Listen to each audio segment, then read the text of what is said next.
నేను తమరి ద్వారా ఎవరైతే ఉన్నారో సభ్యులు ఎవరు ఆందోళన చెందాల్సిన పని లేదు. ఏ ఉప ఎన్నికలు రావు,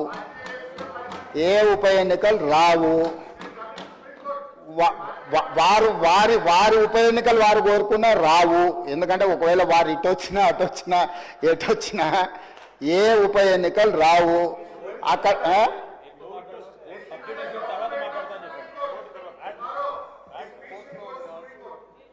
అదేవిధంగా హరీష్ రావు గారు బాగా గుర్తు చేశారు. విషయం సుప్రీంకోర్టులో ఉంది.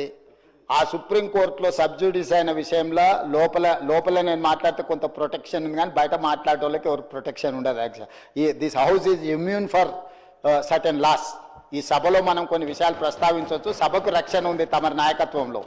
కానీ సభ బయట ఉప ఎన్నికలు వస్తాయి, అయిపోయింది, వచ్చే వారమే ఎన్నికలు, మల్లవారమే ఎన్నికలు, ఇదంతా ఉత్తదే అధ్యక్ష. అదేంది జరిగేది లేదు, పోయేది లేదు, ఎవరు ఆందోళన చెందాల్సిన పని లేదు. ఎందుకంటే ఉప ఎన్నికల మీద మనం దృష్టి పెట్టాల్సిన అవసరం లేదు.